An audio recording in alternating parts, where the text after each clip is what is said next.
Ok, enchantée. Maintenant, je me fatigue. Ça commence déjà. On continue cette série de date lecture avec le mois d'avril, pardon. On sait plus là à quel mois on est. Le mois d'avril, 1, 2, 3, 4, 5, 7 livres lus. J'ai lu le tome 2 de H Princesse qui s'appelle Lady Smoke de Laura Sebastian. C'est un peu une break. C'est de la fantasy young adulte. Pardon, j'ai pas dit. Je lui ai mis 3 étoiles sur 5.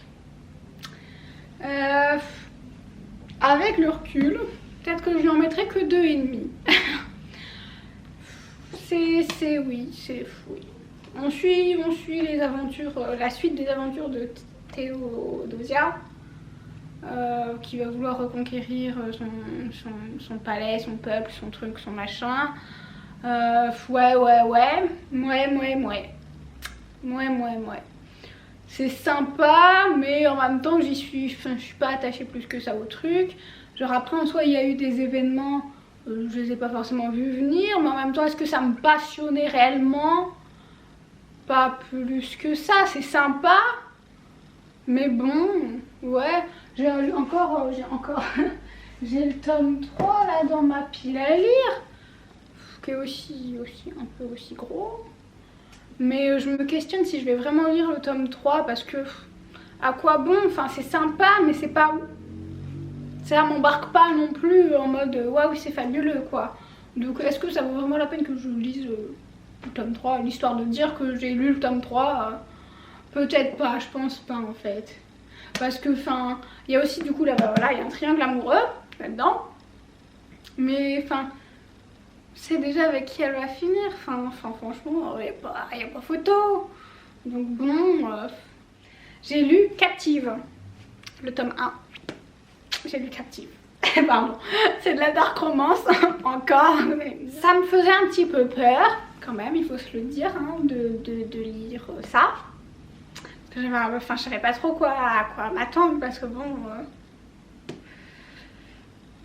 la dark romance quoi, ça annonce juste la couleur et puis quand tu lis les trigger warnings, il y a aussi une playlist là pour...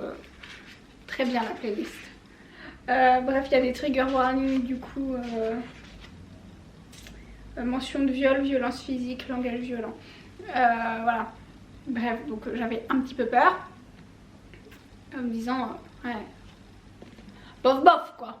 C'est pas le même... c'est un autre level par rapport à Tainted Dirt. Donc voilà, j'avais un petit peu peur. Au final... Messieurs, dames, j'ai adoré. Genre, je lui ai mis 4 étoiles sur 5.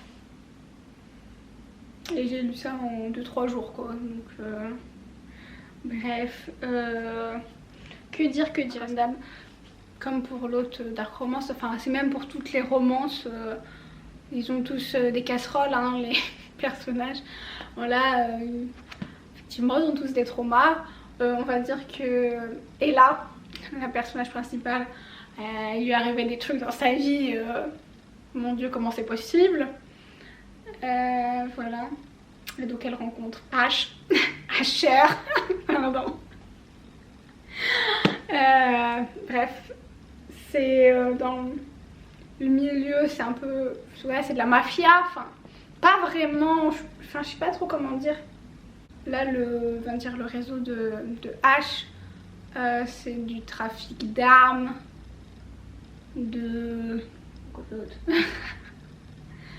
d'argent plus ou moins, mais voilà, il n'y a pas truc de prostitution, il n'y a pas, voilà, donc c'est quand même, enfin d'un certain point de vue safe. Après c'est un milieu quand même violent, hein. Il y a des scènes violentes, on peut dire. Enfin, après voilà, c'est chacun ses triggers, moi ça ne m'a pas plus que ça, dérangé plus que ça. Par contre, ce qui j'avais très peur, c'est du coup, vu qu'il y a un trigger warning viol, j'avais très peur que entre les deux, que je sais pas, qu'il la viole et que après ça devient une relation amoureuse. Genre ça, j'allais être... Enfin, si c'était ça, j'allais arrêter le bouquin quoi. Mais non, ce n'est pas ça du tout. Rassurez-vous, c'est un peu spoilant, mais c'est pas ça du tout. Il est vraiment horrible avec H est vraiment horrible avec... Pardon, c'est la réverbération des véhicules qui passent dehors. Oui, donc H est très... c'est un connard avec elle, enfin c'est même plus qu'un connard. Enfin, il y a un moment, c'est un connard. Enfin, il fait des trucs, genre au début,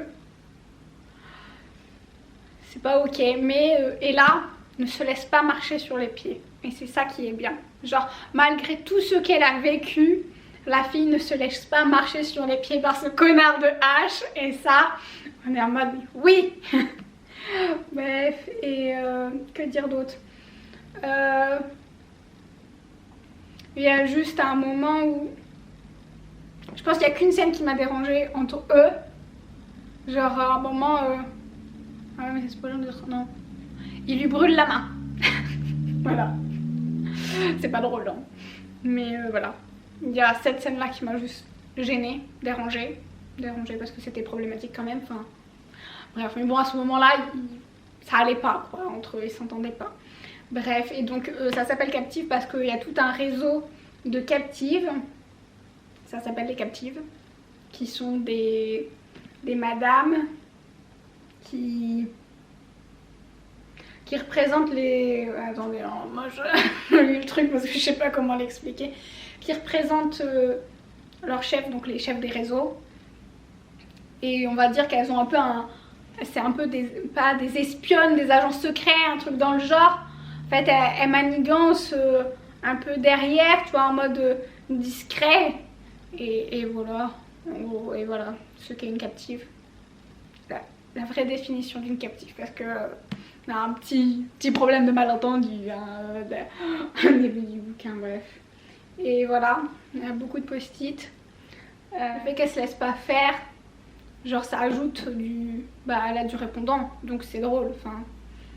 Ça fait des joutes verbales et tout. Bon, au début, non, en vrai, on rigole pas trop. Genre, il la menace de la tuer quand même. Aussi, il faut peut-être le dire à plusieurs fois. Mais c'est parce qu'il est trauma aussi, H, bref. Mais bon, tout le monde est trauma dans toutes les histoires. Mais bon, les autres personnages... Ah, mais faut que je vous fasse une mention là-dessus. Genre, les autres personnages, les amis d'H, genre... Ils sont super, genre Kiara, Ben, genre vraiment, même les cousins des cousins d'Ash, genre vraiment, je les adore, genre ils vont, avec Ella, ils vont être très en mode, bah, elle rentre dans la famille et genre ils vont la considérer comme un membre de leur famille et tout, et enfin c'est grave mime, c'est genre vraiment la relation entre toute cette bande de potes, genre, j'adore. Vraiment excellent, je les aime trop. Ils sont bienveillants l'un envers l'autre par rapport à leur trauma, et ça, je trouve ça trop... Enfin, mimes, bon, au début non, hein. Au début c'est la guerre, hein, mais au bout d'un moment, ça évolue. C'est comme le coup du chien, il y a un chien là-dedans. Est-ce que c'est dans le tome 1? Oui, il doit être dans le tome 1. Bref, il y a un chien, bref, l'histoire du chien, c'est excellent, vraiment. Mais genre, j'adore. Genre, t'as envie d'avoir ces amis là, genre, c'est des gens, enfin, je sais pas, genre, c'est vendu vraiment comme ils sont tous amis, ils peuvent compter réellement les uns sur les autres, c'est plus que des liens du sang parfois, c'est genre, à la vie, à la mort, quoi. Et je les aime, pardon. Voilà, allez, suivant. Ça fait 10 plombes que je suis là-dessus. Du coup, peut-être qu'en fait, il mérite 5 étoiles, en vrai de vrai. Peut-être que effectivement. Au lieu d'essayer de m'enchaîner tous les tomes de cette saga, je me suis dit calmons-nous Ginette. Mais j'ai commencé une autre saga, que j'avais tous les tomes dans ma pile à lire. Donc j'ai lu le tome 1 et 2 de Covenant, du coup de Jennifer L. Harmon Protre. Et c'est la meuf que j'ai pas aimé, la saga Lux, voilà. Et bah ça, qui fait ma vie. Le tome 1, je lui ai mis 4 étoiles. Et le tome 2 aussi. J'ai raison, sûrement. Qu'est-ce que je disais? Il y a aussi un triangle amoureux là-dedans. Mais tu sais aussi avec qui elle va finir. Même si à un moment t'as un petit doute quand même, il faut se l'avouer. Mais le premier truc que j'ai écrit, de mon avis, j'ai écrit Aiden, je l'aime. Voilà, je pense que ça va résumer cette saga. Aiden, je l'aime. Genre... Ah non, j'ai pas écrit, non, j'ai rien écrit, c'est les citations après. Ouais, non mais trop bien. Franchement, on a un côté mythologie grecque. On est dans un monde fantastique, parce qu'on est dans le monde réel. Du coup, c'est du... Oh là là, je fais des choses dans le mauvais ordre. C'est du fantastique young adulte. Et voilà, on est dans le monde réel où il y a une sorte de hiérarchie. Pour les descendants des dieux et... Enfin, demi-dieux surtout. Bref, des règles et tout ça, tout ça. Et voilà, on suit Alexandria. Alex, plus communément. Voilà. Dans sa petite vie et ses péripéties.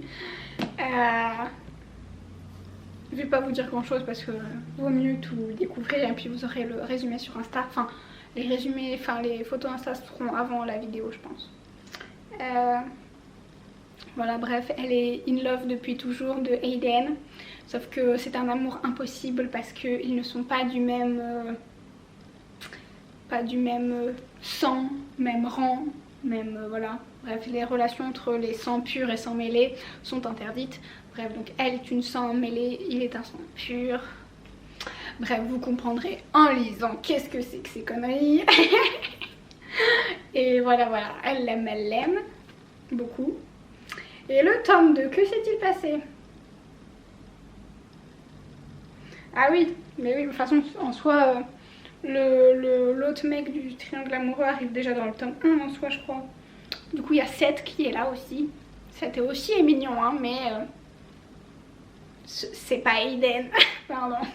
Ah oui, voilà, le tome 2, j'ai juste noté que genre, vraiment l'intrigue est bien faite et tout, hein. Ça, franchement, il n'y a pas de problème là-dessus. Tu vois, il y a un côté romance et il y a un côté l'action, l'intrigue qui est vraiment là. Beaucoup d'action, beaucoup d'intrigue, beaucoup de questionnements sur qui est les méchants ou pas. Genre là, c'est ce que j'avais noté à la fin du tome 2.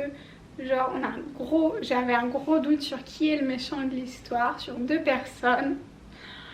Et voilà. J'avais raison. Bref. Et voilà, oui, c'était prévisible apparemment ce que j'ai écrit. Mais il y a un personnage qu'on n'a pas envie qu'il soit le méchant, effectivement. Et finalement, on verra. Et ouais, là, triangle amoureux, elle commence à douter de... La balance penche, elle ne sait pas qui elle veut pas. Genre... Et il y a tout un truc dans la saga, il y a une sorte pas une prophétesse.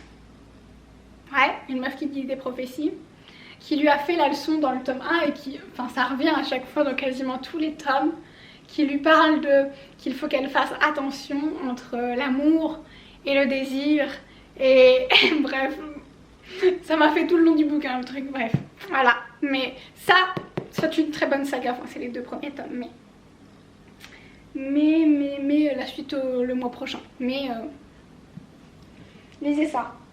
Enfin, lisez tous les livres du mois d'avril, sauf le premier et le dernier au final. Perfectly Wrong, donc c'est le tome 1.5 de Captive. Parce que fallait bien enchaîner hein, au bout d'un moment. Et en fait, j'aurais voulu passer direct au tome 2 sans lire le 1.5, mais je me suis dit si un 1.5, c'est qu'il y a une logique. Bref, lui, je lui ai mis 3 étoiles, je crois. Ouais, parce que du coup, en fait, le tome 1.5, on ne suit pas Ella et Ash, truc dérangeant, qui m'a fortement dérangé.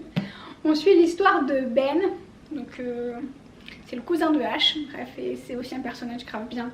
On suit l'histoire du coup de Ben et de Grace, enfin non, de Isabella, pardon, c'est ça, Isabella son prénom. Bella, du coup, son diminutif. C'est Ben et Bella, l'histoire d'amour entre Ben et Bella. Qui sont tombés amoureux au lycée, mais voilà, c'était compliqué pour Ben, enfin c'était pas envisageable qu'il reste dans cette relation parce que Ben était voué à participer, à travailler au réseau, dans le réseau. Réseau. Je sais pas comment vous dire ça. Bref, donc du coup il l'a quitté un peu comme une merde. Et donc voilà, c'est l'histoire entre eux. Du coup on alterne entre le passé et le présent pour comprendre. Et c'était sympa, hein, franchement. Enfin, il y a des post-it, mais les post-it c'est pas... Je crois qu'il n'y a qu'une couleur que c'est pour eux parce qu'ils sont mignons. Mais c'était, voilà, c'est vraiment pas mon couple préféré concrètement. Enfin, même temps, voilà. Mais grave mignon à suivre quand même. Mais du coup ce qui est bien dans ce tome au final, c'est que vu qu'on est soit du point de vue de Ben ou de Bella, genre quand on est avec le point de vue de Ben, on a les moments où Ash lui parle de Ella, soit ressenti par rapport à Ella, qu'il l'aime, qu'il est attaché à elle, que machin, que blabla. Et donc c'est hyper bien qu'on ait, c'est trop bien qu'on ait ce point de vue là parce qu'on sait ce que Ash pense réellement. Et voilà. Et c'est trop bien. Et c'est trop bien. Et c'est toujours aussi drôle parce que bah, de toute façon Ben et Ash sont hilarants. Donc, Et le tome, et du coup après évidemment j'ai enchaîné avec le tome 2 de Captif. Parce que, bah, captiveux. Parce que, faut pas non plus traîner pendant 30 ans. J'ai mis 4 étoiles. Ah bon? J'aurais découvert. On part sur en fait une autre dynamique. Et donc c'est limite pour ça que je mettrais peut-être un petit peu moins. Enfin, où je mettrais 5 au premier au final et peut-être 4 à celui-là. Parce qu'on part sur un autre truc. En fait, à la fin du tome 1, il s'est passé un truc qui font qu'ils ne sont plus... Enfin, ils ne sont plus ensemble. Est-ce qu'ils ont été réellement ensemble? Bref. Ils sont séparés physiquement. Et voilà, pour des raisons X, Y, Z que je ne dirai pas. J'ai grave envie de les relire parce que j'ai l'impression d'avoir oublié plein de trucs. Genre, j'ai trop envie de les relire là. Oh mon dieu, faut pas que je me lance là-dedans. Et voilà, ils sont très en mode, chacun de leur côté, très ah non mais je suis pas assez bien pour elle. Et elle est en mode non mais il veut pas d'une meuf comme moi, gna gna gna gna gna gna. Bref. Et c'est vraiment ça pendant quasiment tout le bouquin. Donc au début, ok. Mais bon, au bout d'un moment, c'est bon là, arrêtez, vous me saoulez. Et voilà, et sinon du coup on avance ils avancent quand même chacun dans leur trauma après ensemble. Truc sympa, elle le fait mariner un peu. Enfin, en même temps, bien fait pour sa gueule. Bref, et voilà. Quel autre à dire? Non, mais après ça devient grave mignon et tout. Genre il fait des trucs pour elle. Genre ils vont en Australie aussi. Bref, ça vous en foutez, mais c'est important. Mais j'ai l'impression que le tome 2 est plus gros. Bref, il y a toujours des emmerdes. Pourquoi il y a toujours un marque-page dans le bouquin? Ah non, mais c'est à la fin. Je vais juste pas enlever le marque-page. Bref. Et voilà, il y a aussi, par contre, il y a un petit truc, un petit saut dans le temps, je crois, à la fin. Ouais. Sur genre plusieurs années plus tard, comment ils sont, le truc machin. Voilà, il y a 5 ans après l'épilogue, sachant que bon, l'épilogue il doit être, je sais pas, plusieurs temps après aussi. Voilà, l'épilogue il est 8 ans après. Après il y a un truc encore 5 ans plus tard, des 8 ans. Bref, mais bon, évidemment il se passe des trucs, enfin, genre c'est en mode évidemment il allait se passer ça. Enfin, personnellement on aurait pu s'en passer, mais juste pour voir le côté, toujours très important, le côté found, en anglais, found family, genre vraiment elle s'est trouvée une famille et là, et genre... Ah oui, je me souviens que c'est qui le traître. Oh mon dieu, je me souviens c'est qui le traître dans le tome 1. Pardon, ou c'est dans le tome 2, remarque. Ah, je sais plus. Bon, bref, il y a un traître à un moment. Une intrigue qui se résout au final à la fin du tome 1, enfin plus ou moins. Et il y a un autre problème là. Oui, il y a un autre problème. Deux intrigues différentes donc chacun dans le tome 1 et le tome 2, enfin dans le tome 1.5, je sais plus ce qui se passe. Bref, et voilà, ils sont mignons et voilà. Et genre, ils sont mignons l'un envers l'autre en vrai. Genre, voilà, c'est tout ce que j'ai à dire. Lisez Captive, c'est tout. Dernier livre lu au mois d'avril, c'est Et que ne durent les moments doux de Virginie Grimaldi. C'est à Focus Pas. C'est un contemporain adulte, ça change. Je l'ai écouté en audio. J'ai mis 3 plombs, au moins un mois à le lire quoi. Oui, un mois à le lire, totalement ça. Mais bon, ça change un peu. J'ai mis 3 étoiles, je sais plus si je l'ai dit. Ça me permet de pas trop, d'essayer de pas faire une overdose des mêmes genres de bouquins que je lis. Du coup là c'est une histoire, enfin, j'ai voulu le lire parce qu'en fait on parle d'une maman qui vient de donner, qui vient d'accoucher, et sa petite fille qui est prématurée, bref voilà. Et on suit une autre maman où ses enfants sont grands et ils viennent, enfin le dernier vient de partir de chez elle et voilà. En gros c'est tout un truc autour de la maternité. Autant vous dire que qu'est-ce que je me sens pas concernée, mais c'est pas grave. C'était sympathique. J'ai pas grand chose à en dire, c'était sympa. C'était sympa. Il y a un mini plot twist à la fin. Je l'ai pas vu venir. Vraiment. J'étais en mode ah oui, bah oui, mais c'est vrai que là on nous dit pas ça, donc ah bah oui, mais oui, messieurs, dames. Je me suis fait avoir effectivement. Et ouais, voilà, c'était sympa. C'est feel good quoi, c'est pas trop prise de tête quoi. Enfin, tout pour ce petit update lecture du mois d'avril. je peine. Et voilà. C'est tout pour moi. La suite au prochain épisode. Hein. Bisous.